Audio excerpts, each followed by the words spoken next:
Začela bi z eno zgodbico. Torej, jaz imam eno mojo zlato-belo psičko, ki je terapevtski kuža in vedno je z mano v pisarni. In vsakega, ki pride, malo čuvaj, malo nalaja, in če človek se usede in če slučajno začne jokati, se mu kar stisne v nogo. Dober terapevtski kuža. Včasih se pa pod stol skrije in gre pod stol, tam z njeno dekco dale, ima kot svojo hiško in je ful pridna.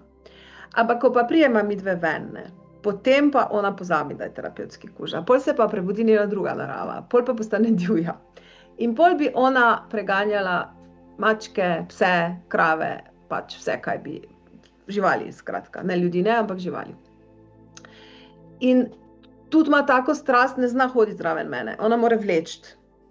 Šla sem pasjo šolo z njo in ti inštruktor je rekel, ja, zdaj od vas odvisno, izjemno živa je. Od vas je odvisno, če boste uspela ukrotiti ali ne. No, meni ni uspelo, mogoče komu bolj odločnemu bi. Ampak jo imam vseeno zelo rada. Rada bi jo pa povedala, pač, da naredim uvod v današnjo temo in s čem smo lahko tudi mi s tem povezani. Torej, enkrat sva pa šle gor na Pohorje, strmo je. Šle sva po najbolj strmi poti in ta mali škrat ima 6 kil, jaz jih imam 10krat več. In ona je v stanju mene celo pot vleči. Celo pot, imela oprtnico in me je celo pot gor vlekla. Meni se je malo zdelo celo še fajn. Ampak kaj je bilo drugi dan? Drugi dan je bila, vidim, da si tačke ližene. In drugi dan sem imela pa občutek krivde in se mi je dete zasmililo. Zakaj? Zato, ker sem se bala, da si bo poškodovala nogice, da si bo poškodovala te nežne sklepe. In kaj sem potem naredila? Naslednjič, ko sem šla, sem zbrala drugo pot okoli in nikoli več nisem dala obrtnice, ampak sem ji dala ovratnico, okoli vrtu. In zdaj, če midve greva na sprehod, ona pač ne more več tako vleči, zato ker jo začne dušiti. In njen to ni všeč, ona me pogleda, jaz vem, kaj si ona želi, njo duši, si predstavljate, ona vleče in jo duši. In ona bi rada dala to stran. Ampak jaz si tega ne morem dati stran. Veste, zakaj ne? Pa ne zato, ker je nimam rada. Ampak zato, ker je ta kuža, ta moja draga psička, nevarna sama sebi. Zato, ker sama sebi s tem škodi. Če bi jo dala v vrtnico in bi ona vlekla, potem si bo uničila, v enem letu si bo kosti uničila in ne vem kaj, pač nočem, da se to zgodi. In jo duši, ker potem se postavi. In ko sem zdaj hodila čez vikend malo tu po Pohorju gor, po snegu, po megli, pa sem jo gledala, še vedno vleče, ampak manj, ker ne more več. In sem se spomnila na vas, ne? Na vse, ki ste izgoreli, ne? Na vse, ki ste zdaj dobili tesnobo, ali pa ne spite, ali pa imate kakšne druge neprijetne občutke in so vas ustavili. In je isto kot ta ovratnica pri moji psički. Vas duši in vi vse, kar hočete, dajte mi to stran, jaz hočem vleči, jaz hočem navleči, jaz hočem vleči. Jaz imam taki drive v sebi, jaz imam take želje v sebi, jaz imam tako moč v sebi, jaz hočem. Ampak vam je nekdo drug dal ne glih ovratnice, ampak ste dobili tesnobo, dobili ste nespečnost, dobili ste težke občutke, mehke noge. Zakaj? Ker vaš duh je sicer močan, ne, to so zdaj besede iz Svetega pisma, ampak vaše telo je šibko.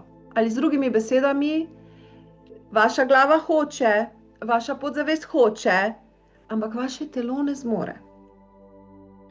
In zato ste dobili tesnobo, zato ste dobili vse te občutke, da se vas ustavi. Pa ne zato, ker bi kdo hotel biti hudoben do vas, ker bi vaše telo vas ne imelo rado, ampak ker vas hoče vaše telo zaščititi pred vami samimi. Ker v vas je en del, ki ni zdrav za vas. V vas so ta prepričanja, moram biti popoln, moram se mu strežiti, moram. In vaša podzavest hoče, še hoče. In mogoče niste vzeli časa zase, mogoče ste pretiravali, mogoče ste se preveč razdajali, mogoče so vam bili vsi drugi pomembni. In zdaj vas je vse to ustavilo, da ste začeli iskati rešitev. In tako ta psička, ona samo hoče, daj mi to stran. ker jaz hočem leteti, ker jaz hočem noreti, ker jaz hočem. Tako isto si vsak, ko pride sem, reče, jaz sem hočem imeti notranji mir, pa da bom normalno živel. In normalno živeti pomeni, ko človek vstopa v to terapijo, živeti tako, kot sem živel prej. Ampak če hočemo vam dati, če hočem jaz dati njej ovratnico dol, pa ji dati recimo oprtnico ali pa jo celo spustiti, potem mora ona meni dati zagotovilo, da bo delala stvari, ki so varne za njo, ki so koristne za njeno zdravje in za njeno življenje. Ja? In podobno, če hočete, da vas vaše telo začne ubogati, potem morate vi vašemu telesu dati zagotovilo.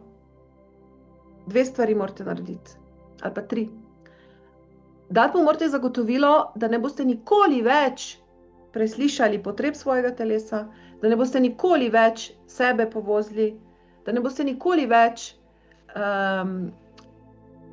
delali stvari, ki niso koristne ali pa v skladu za vas, ne samo koristne, da ne boste delali stvari, ki vam škodijo vašemu zdravju ali življenju.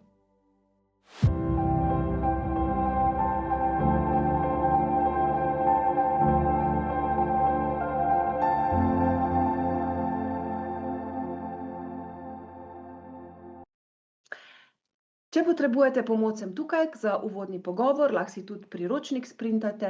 Od danes naprej pa res slišite sebe, poslušajte sebe, upoštevajte svoje telo, ker ga nujno rabite na vseh vaših podvigih, na vseh vaših poteh in se vidimo tudi v kakšnem naslednjem videu. Rada vas imam in navijam za vas in vse je možno in te notranje blokade so samo zato, da jih razrešimo, ker pripada vam uspeh in zmaga je že vaša, samo še vzeti si jo je treba. Pa ne samo z delom na zunaj, ampak tudi z globokim pogledom vase. Čudovit dan vam želim in vse dobro. Srečno!